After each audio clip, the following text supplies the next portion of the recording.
یہ کہانی ہے ایک ایسے نوجوان کی جس نے خواب دیکھا دنیا کو فتح کرنے کا، ایک ایسا بادشاہ جس کا نام زمانہ مٹانے کے باوجود نہیں مٹا سکے۔ اس کا نام ہے سکندر اعظم، وہ شخص جس نے صرف 30 سال کی عمر میں زمین کے کناروں تک لشکر پہنچا دیا، لیکن آخر میں وہ جان گیا کہ دنیا فتح کرنا آسان ہے مگر خود کو فتح کرنا سب سے مشکل۔ 356 قبل مسیح میں یونان کے ایک چھوٹے سے شہر مقدونیہ میں ایک بچے کی پیدائش ہوتی ہے۔ اس کا باپ فلپ دوم مقدونیہ کا طاقتور بادشاہ تھا۔ اس کی ماں اولمپس ایک عورت جو اپنے بیٹے کو بچپن سے کہتی تھی تم صرف بادشاہ نہیں خدا کا چنا ہوا ہو۔ بچپن سے ہی سکندر میں خود اعتمادی، جوش اور ایک عجیب سی آگ تھی۔ جب دوسرے بچے کھیلتے تھے سکندر گھوڑے سے داتا تھا، نیزے پھینکتا تھا اور اپنے باپ کی جنگیں دیکھتا تھا۔ پھر ایک دن اس کے باپ نے فیصلہ کیا میرے بیٹے کو دنیا کا سب سے بڑا استاذ پڑھائے گا، اور وہ استاذ تھا فلسفی ارسطو۔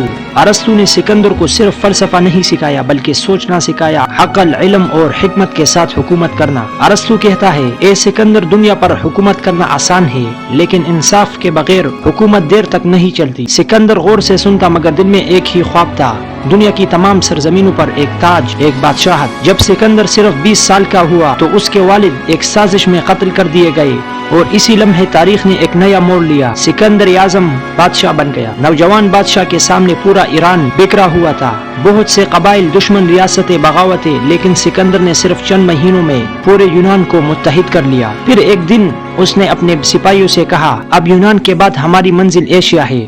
اس وقت دنیا کی سب سے بڑی طاقت تھی فارس یعنی پرشین امپائر۔ فارس کی فوج لاکھوں میں تھی اور سکندر کے سپاہی صرف 40,000، مگر سکندر کے پاس ایک ہتھیار تھا، حکمت، تیز دماغ اور فولادی حوصلہ۔ جب دونوں لشکر آمنے سامنے آئے زمین لرز اٹھی، آسمان گرج گیا، اور تاریخ نے دیکھا کہ سکندر کی فوج نے فارس کو شکست دی۔ یونان کے ایک کونے سے لے کر مصر تک، پھر شام، ایران اور بابل تک، ہر شہر نے سکندر کے قدموں میں تاج رکھا۔ سکندر جب مصر پہنچا تو لوگوں نے اسے فرعون کا درجہ دیا اور انہوں نے کہا یہ دیوتاؤں کا بیٹا ہے۔ سکندر نے وہاں ایک شہر بسایا اور اس کا نام رکھا گیا الیگزینڈریا، جو آج بھی دنیا کے عظیم ترین شہروں میں شمار ہوتا ہے۔ سکندر کا سفر جاری رہا، اب اس کی نظریں بڑی صغیر یعنی انڈیا پر تھی۔ دریائے سندھ کے کنارے ایک عظیم بادشاہ حکومت کرتا تھا، راجہ پورس۔ دونوں کی فوجیں مد مقابل ہوئی، ایک طرف یونان کا فاتح، دوسری طرف ایک بہادر راجہ جس نے ہتھیار ڈالنے سے انکار کیا۔ جنگ ہوئی، شدید خون ریز اور تاریخ ساز، لیکن آخرکار سکندر نے فتح حاصل کی۔ مگر جب وہ زخمی راجہ پورس کے سامنے آیا تو پوچھا بتاؤ راجہ تمہارے ساتھ کیا سلوک کیا جائے؟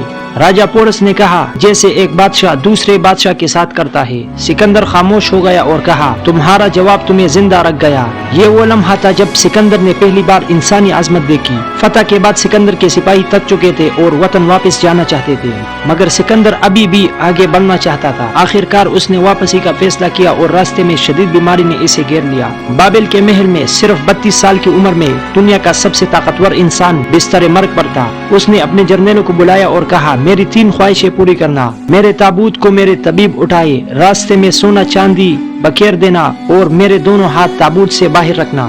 جرنیل حیران ہوئے۔ سکندر اعظم مسکرایا اور کہا تاکہ دنیا جان لے کہ میں سب کچھ جیت کر بھی خالی ہاتھ جا رہا ہوں۔ سکندر نے دنیا جیتی مگر وقت جیت نہ سکا۔ اس کی سلطنت ٹوٹ گئی مگر اس کا نام تاریخ کے سینے پر امر ہو گیا۔ آج بھی لوگ اسے اعظم کہتے ہیں مگر اس کی آخری سانسوں نے یہ بتا دیا طاقت، دولت اور فتوحات آخرکار مٹی بن جاتے ہیں۔ سکندر اعظم مر گیا لیکن اس کے خواب، اس کے جذبے اور اس کی کہانی زندہ ہے، کیونکہ وہ ہمیں یاد دلاتی ہے اصل عظمت زمین فتح کرنے میں نہیں بلکہ اپنے نفس، اپنی خواہش اور اپنے غرور کو فتح کرنے میں ہے۔